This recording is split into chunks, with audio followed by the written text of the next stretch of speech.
What's cracking, everybody? Welcome back to the channel. New video. I put the light on in the corner this time, so hopefully, look at, there it goes already. Hopefully, my camera won't start doing push-ups. Okay. So today's video is going to be about a question that something I thought about while I was in there, but I didn't think about it initially. And so let me go into it. I was thinking about a celly that I had back in my early 20s, right? Very good friend of mine in there. And his name is Blanco, right? On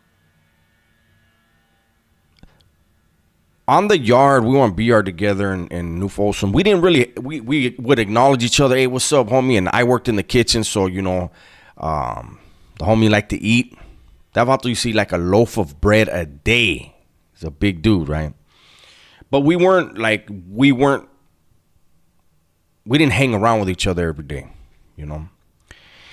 And then there was an incident, so my first shoot term, I talked about that. It was there was a basketball between Raza from Southern California and the Fresno Bulldogs. Shout out to Fresno. What's up to all the Bulldogs? But they were gambling a case of sodas a game, and I think the Bulldogs had lost like 3 or 4 games in a row. And the dude that initiated the bet, I said it, and you can see the video. He's giant ass dude, man. So he starts arguing. So I'm like, okay, this vato can't cover this. He thought they were going to win. He can't cover this. And me being a youngster, you know, white baby, thinking I was invincible, like youngsters think, you know, and as you get older, whatever youngsters are watching this, believe me, as you get older, you're going to bump into a wall and you're going to hurt like somebody jumped you and you'll be like, holy shit, I'm not invincible. But the type of mentality that I had then, I saw the argument starting. Immediately, my arrogance was, who the fuck do these fools think they are? Don't fucking argue with that's just how I thought back then, right? So I got up and I start walking over to the basketball court because in my mind, if it jumps, I want to be in there first, right? I wasn't playing basketball. I was off, you know, by the table, was doing my thing. But anyway, so I started heading over the basketball court. What I didn't know is one of my camaradas had been on the track, sitting on the bench, had just got his canteen, and he saw the argument start, and he, as well, started walking over there. As soon as I got right to the edge of the basketball court, I remember I looked over to this vato named Gus. I said, man, who the fuck do these dudes think they are, Holmes? And boom, it jumped. I rushed in there. The homie on the side that wasn't playing basketball either, he made it in there. And me, him, and another vato wound up on that giant dude. We were the ones that stayed on him. And other vatos were coming, you know, trying to run over there to get involved. You know, it's shit like that. When that type of shit jumps off, it's fun. It's a free-for-all. You get your money. But what I didn't know at the time is when you're involved in an incident like that, and when you're standing up and your victim is on the ground and you're putting boot to him, the cops are allowed to shoot you. Didn't know that. Wouldn't have cared, though, because, you know, when it's on, it's on. And then it's even worse when there's 2 other people on him while I'm booting him. So the tower cop wind up firing around at me with the mini, right? And that stopped everybody that was running towards the basketball court. Everybody that was on the basketball court fighting, everybody stopped, got down. Me being a dummy, I didn't. I looked around. I seen none of the homies got hurt. None of the homies got shot. And I started stomping them out some more. And anyways, we get to the cages, right? And they're bringing everybody that was on the basketball court. The vatos from Fresno and the vatos from down south, right? And Next thing you know, Blanco winds up in the cage. We're like, hey, fool, how'd you wind up over here? And he's like, I don't know, Holmes. And so, hold on a second. He's like, I don't even know. So, turns out Blanco and some other vatos, he was actually with the Llavero at the time. They were side by side running over there to get involved. Once the gunshot went off, and the block guns are going off, they didn't make it into the skirmish, right? But for whatever reason, they snatch up they snatch up Blanco, throw him back there with this, right?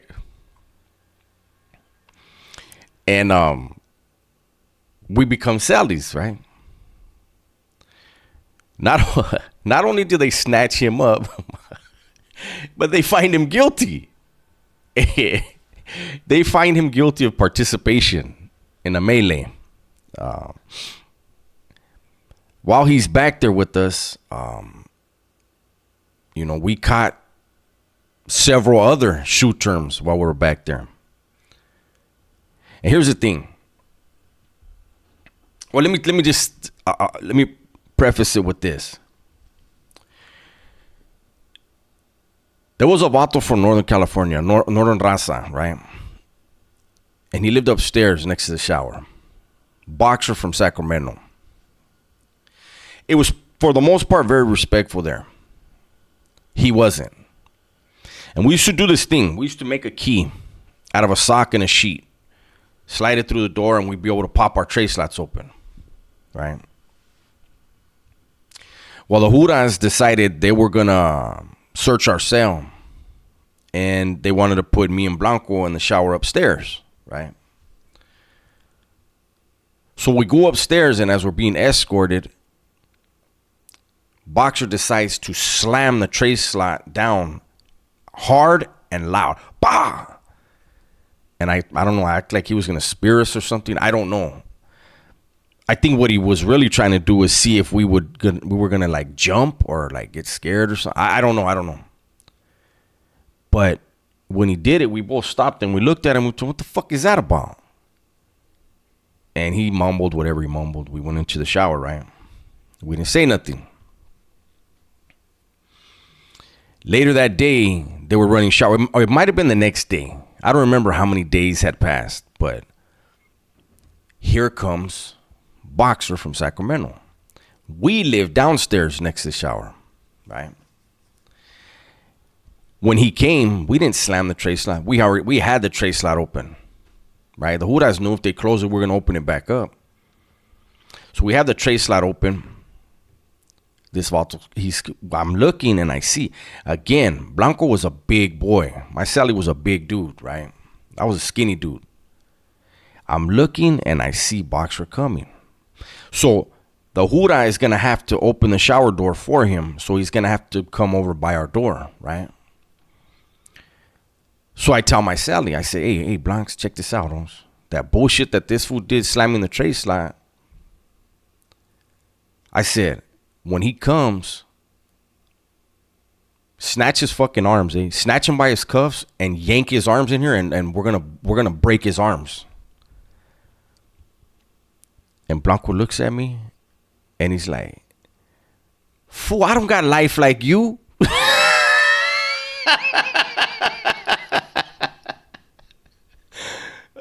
So I was like, fuck it, I'll try. But I knew he was gonna be hard to snatch off his feet from my angle, me being a littler dude at the time. So I go to the tray slot. He's like, nah. He goes, fuck it, Holmes. He goes, I'm gonna do it. Boxer didn't stand where he would have normally stood. So I think he understood that we were upset about his little game, right? But anyway, so this video was about that. Blanco not having life. There's so many vatos in there that in prison that don't have life, that are on these level 4s. I'm not gonna get into the details. Blanco got busted, and I believe he fell in 1994, right? I think. And It was a kidnap, robbery, and then a carjacking when they were trying to get away. All three of those carry a life sentence. This is 1994. 3 strikes that just came out. They were trying to throw away the key on everybody. Somehow, Blanco got blessed. If I remember correctly, Blanco got 13 years for kidnap, robbery, carjacking. So he's right there, like I said. He caught a shoot term, DA referral for the melee with the Bulldogs. He caught several other shoot terms with us back there. All DA referrals. He never hesitated to do what was needed to be done. I told you, that my cellie and I, along with another individual who now currently is a legend, and his cellie, we were given the authority there in Adseg. Again, Blanco didn't have life. The other 3 of us did. And initially when I went in, I didn't think about that. It wasn't a concern, and it isn't a concern to most people in there. Once you're on them yards, whatever amount of time you have to serve is irrelevant. You're there. But as long as you keep your nose out of other people's business, you don't get involved in things you can't, like dope or gambling. If you can't pay for your losses or pay to party, that's how you draw attention to yourself. That's how you get in trouble. But later on, I used to think like, damn, man, I wonder what it's like for these vatos that don't have all day. There were a lot of vatos back then that didn't care, because that's how you have to think. But when Blanco said that day, man, I don't got life like you. That was somebody who hadn't gave up hope, like a lot of the other dudes do. He was down as fuck. Never turned nothing down, right? But he didn't give up hope. He kept that in the back of his mind. Whereas myself, as a lifer, the majority of lifers and the majority of vatos that weren't lifers that were in there gave up. We gave up on ourselves. We gave up on believing that we had hope of going home. Blanco didn't. Blanco did a lot of pegadas, put in a lot of work, and I'm happy to say he not only did he get out eventually, but he's done a lot for the community after he got out. In the riot in 2000 in Pelican Bay, only a couple of the vatos from down south got hurt, and it was all friendly fire. A bunch of dudes trying to jump on one dude. You're going to wind up hitting, your crimey by accident. It happens. And Blanco was one of them. If I remember right, I think Blanco got hit somewhere right here by one of his crimies. Wasn't paying attention. They were on somebody whacking him, and Blanco got nicked. Blanco could have died that day. I'm telling this story because I want people to understand. It doesn't matter if you get sentenced to a year or 100 years. Once you're behind those walls, you're expected to perform. And you're expected to perform extremely well.